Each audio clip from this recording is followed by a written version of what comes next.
नमस्कार, हिमाचल समाचार में आपका स्वागत है। आज के मुख्य समाचार। मुख्यमंत्री ने किया हिम समाचार ऐप का शुभारंभ। मुख्यमंत्री ने शिमला में की पत्रकारों से अनौपचारिक बातचीत।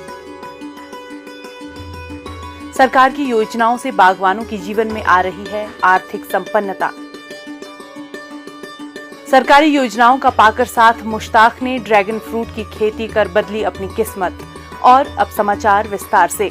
मुख्यमंत्री ठाकुर सुखविंदर सिंह सुक्खू ने मंगलवार को शिमला में सूचना एवं जनसंपर्क विभाग की हिम समाचार ऐप का शुभारंभ किया, जिसमें विभागीय बुलेटिन के साथ साथ अन्य वीडियो कंटेंट उपलब्ध होंगे। इस ऐप में विभागीय वीडियो, शॉर्ट रील्स तथा राज्य सरकार के महत्वपूर्ण निर्णयों की जानकारी भी उपलब्ध होगी। हिम समाचार ऐप गूगल प्ले स्टोर से तथा QR कोड स्कैन कर भी डाउनलोड किया जा सकता है। मुख्यमंत्री ने कहा कि इस ऐप के माध्यम से लोगों को राज्य सरकार की जन कल्याणकारी नीतियों व कार्यक्रमों की जानकारी आसानी से उपलब्ध होगी। राज्य सरकार ने लोगों के कल्याण के लिए अनेक योजनाएं आरंभ की हैं तथा सरकार की इन नीतियों एवं कार्यक्रमों के प्रचार प्रसार में सूचना एवं जनसंपर्क विभाग की भूमिका महत्वपूर्ण है। उन्होंने विभाग को अपनी कार्यप्रणाली में सूचना तकनीकी का और अधिक इस्तेमाल करने के निर्देश दिए, ताकि आमजन सहजता से सटीक व तथ्यपरक जानकारी प्राप्त कर राज्य सरकार की जन कल्याणकारी नीतियों का लाभ उठा सकें। आज शिमला में पत्रकारों से अनौपचारिक बातचीत करते हुए मुख्यमंत्री ठाकुर सुखविंदर सिंह सुक्खू ने कहा, जो पिछली सरकार थी उसने हर चीज में जनता पर बोझ ही डाला। 75,000 करोड़ रुपए का कर्ज और 10,000 करोड़ की लायबिलिटी हम पर छोड़ गई। और जब हमने राजस्व का रिकॉर्ड खंगाला, पिछले कल हमारे माननीय मंत्री जगत सिंह नेगी जी ने प्रेस कॉन्फ्रेंस की और उसमें बताया कि तकरीबन 25,000 मामले जिन व्यक्तियों की रजिस्ट्री हो चुकी है, रजिस्ट्री के बाद उनके इंतकाल नहीं हो सके। तो किस प्रकार की ये लोग कार्य करते रहे, ये सबके सामने है। 27,000 के करीब निशानदेही है और कितने पार्टीशन के ऐसे मामले हैं जो कई सालों से हो ही नहीं पा रहे। कारण ये है कि पिछली सरकार ने जनता पर सब चीज का बोझ डाला। और जो जनमंच की बात करते थे, अब उनसे सवाल ये पैदा होता है कि आपके इतने जनमंच हुए, उन जनमंचों में क्या इंतकाल के काम भी नहीं करवा सके, पार्टीशन के काम भी करवा नहीं सके, डिवीजन के काम नहीं करवा सके? कैसे 27,000 मामले इंतकाल के रह गए? तो जनमंच किस प्रकार का जनमंच था जहां जनता को सुविधाएं नहीं उपलब्ध करवा सकी? तो पिछली सरकार ने जनता को ठगा था। जनमंच के नाम पर लोगों के कार्य करने को कहते थे, लेकिन जनमंच के नाम पर उन्होंने कार्य नहीं किए। इसका उदाहरण आपके सामने ये इंतकाल के 25,000 मामले आपके सामने पड़े।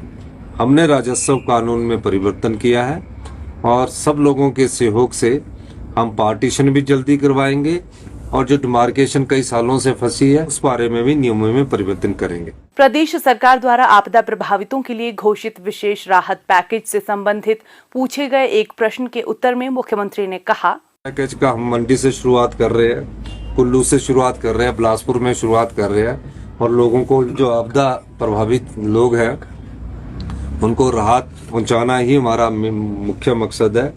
और उसके बाद और जो रिस्टोरेशन के कार्य है वो करना हमारा उद्देश्य है। केंद्र सरकार से कोई रिलीफ नहीं मिला है। जो हमने क्लेम किया, जो क्लेम का मिलता वो भी नहीं मिला है। हम चाहते हैं कि स्पेशल रिलीफ पैकेज तो मिला नहीं, राष्ट्रीय आपदा तो घोषित हुई नहीं और भारतीय जनता पार्टी के विधानसभा में चुने हुए लोगों ने वहाँ जो राष्ट्रीय आपदा और स्पेशल रिलीफ पैकेज की हमने बात की थी उसमें भी सरकार का साथ नहीं दिया। तो जनता के साथ कैसे खड़े रह सकते हैं? पर हमारी सरकार जनता के साथ खड़ी है।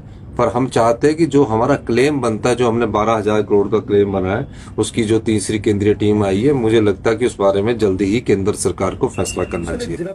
मुख्यमंत्री ठाकुर सुखविंदर सिंह सुक्खू के कुशल नेतृत्व, किसानों बागवानों की अथक मेहनत, वैज्ञानिकों की कुशलता और किसान हितैषी योजनाओं से प्रदेश में कृषि उपज का रिकॉर्ड उत्पादन हो रहा है। बागवानों की उपज के बेहतर दाम दिलाने में हिमाचल प्रदेश बागवानी उत्पाद विपणन एवं प्रसंस्करण निगम HPMC महत्वपूर्ण भूमिका निभा रहा है। एचपीएमसी ने वर्तमान सेब सीजन के दौरान 3 फल प्रसंस्करण संयंत्रों पराला, परवाणु और जडोल में रिकॉर्ड 1288 मीट्रिक टन सेब जूस कंसंट्रेट का उत्पादन किया है। वित्त वर्ष 2022-23 के दौरान 120 करोड़ रुपए का रिकॉर्ड कारोबार दर्ज किया है। बाजार के अनुरूप उत्पादों को आकर्षक बनाने के लिए सभी एचपीएमसी उत्पादों की पैकेजिंग डिजाइन को चरणबद्ध तरीके से बदला जाएगा। एचपीएमसी द्वारा apple juice concentrate, pectin, ready to serve juice और पेय, फलों की वाइन और एप्पल साइडर विनेगर का उत्पादन किया जाएगा। मार्केट यार्ड पराला, सोलन और परवाणु में सेब व्यापारिक गतिविधियों को विस्तार प्रदान किया जाएगा। एचपीएमसी के नए वेब पोर्टल के माध्यम से सीए व कोल्ड स्टोर्स की बुकिंग, बाजार मध्यस्थता योजना और बागवानी खाद व उपकरण की बिक्री जैसी सभी सेवाएं बागवानों को वेब पोर्टल के माध्यम से ऑनलाइन प्रदान की जाएगी। एचपीएमसी उत्पादों को विस्तृत बाजार उपलब्ध करवाने के लिए इन्हें ऑनलाइन प्लेटफॉर्म के माध्यम से बेचा जाएगा। एचपीएमसी ने विभिन्न माध्यमों से अपने उत्पादों की बिक्री को गति प्रदान करने के लिए वितरण नीति शुरू की है। किसानों के सर्वोत्तम हित में सभी व्यावसायिक गतिविधियों की कार्यप्रणाली सुव्यवस्थित कर निगम की दक्षता को बढ़ाया जा रहा है। बुलंद हौसले और इच्छा शक्ति से कोई भी मुकाम हासिल किया जा सकता है। इस बात को साबित कर दिखाया है जिला ऊना के श्री मुश्ताक गुज्जर ने। जिला ऊना के आदर्श नगर अंब के रहने वाले मुश्ताक गुज्जर ने सफलतापूर्वक ड्रैगन फ्रूट की खेती कर क्षेत्र के किसानों के लिए एक नई राह खोल दी है। वर्तमान में कड़ी मेहनत कर वे ड्रैगन फ्रूट की खेती कर लाखों रुपए की कमाई कर रहे हैं। विभिन्न पोषक तत्वों से भरपूर ड्रैगन फ्रूट की बाजार में अच्छी मांग है। ये फल बाजार में ऊंचे दाम पर बिकता है। इस फल के स्वास्थ्यवर्धक लाभों और बाजार में इसके अच्छे दाम देखते हुए श्री मुश्ताक ने इस फल की पैदावार करने की ठानी। उन्होंने इस वर्ष ड्रैगन फ्रूट के लगभग 1300 पौधों से 2 टन तक ड्रैगन फ्रूट की पैदावार की है। मेरे पास मेनली 3 वैरायटीज हैं, 2 हाइब्रिड हैं और एक ट्रेडिशनल वैरायटी है। इसमें अभी मेरे पास जो प्रोडक्शन में है वो अप्रोक्सीमेट 1200-1300 के आसपास प्लांट हैं जो अभी प्रोडक्शन में हैं, और इससे मैं इस साल अप्रोक्सीमेट 2 टन के अप्रोक्सीमेट मैंने प्रोडक्शन ली है, जो मेरी लोकल और कुछ बाहर भी मैंने सेल करा है। जो मेरा फ्रूट था, मेनली जो मेरा फ्रूट है वो कुछ लोकल में सेल हुआ है ज़्यादातर, जो कुछ बिलासपुर, कुछ हमीरपुर और कुछ चंडीगढ़ और जलंधर में भी गया है। मैं इसको यहाँ पे 250 से लेके 300 रुपये पर केजी के हिसाब से सेल कर रहा हूँ। Dragon fruit mainly highly nutritions fruit है, जिसकी वजह से इसकी डिमांड काफ़ी रहती है। ये ब्लड सेल को भी इम्प्रूव करता है और काफ़ी बीमारियों में भी ये हेल्प करता है रिकवरी के लिए। अभी जैसे डेंगू वगैरह का प्रॉब्लम शुरू हो गई है, तो उसमें भी काफ़ी हेल्पफुल है ये। इसमें मुझे हॉर्टिकल्चर डिपार्टमेंट की तरफ से ड्रिप इरीगेशन में सब्सिडी मिली हुई है। इसमें फार्मर 80% शेयर गवर्नमेंट का था और 20% फार्मर शेयर था। वर्ष 2019 में लगभग 500 ड्रैगन फ्रूट के पौधों से शुरू हुए बागवानी के इस सफर में आज वे 2 हाइब्रिड और 1 ट्रेडिशनल ड्रैगन फ्रूट के लगभग 5000 पौधों की खेती कर रहे हैं, जिसमें American beauty, red semen, red royal व वियतनामी किस्म के ड्रैगन फ्रूट शामिल हैं। 3 व्यक्तियों को स्थायी रोजगार देने के साथ आज उन्होंने 3 से 5 एकड़ भूमि पर ड्रैगन फ्रूट की नर्सरी तैयार की है। श्री मुश्ताक प्रदेश सरकार की योजनाओं का लाभ उठाकर ड्रैगन फ्रूट की खेती में अन्य लोगों के लिए मिसाल बनकर उभरे हैं। विभाग की ओर से उन्हें कृषि सिंचाई योजना के तहत ड्रिप सिंचाई योजना में 80% अनुदान मिला। बागवानी विभाग द्वारा उन्हें समय समय पर तकनीकी सहायता प्रदान की जाती है।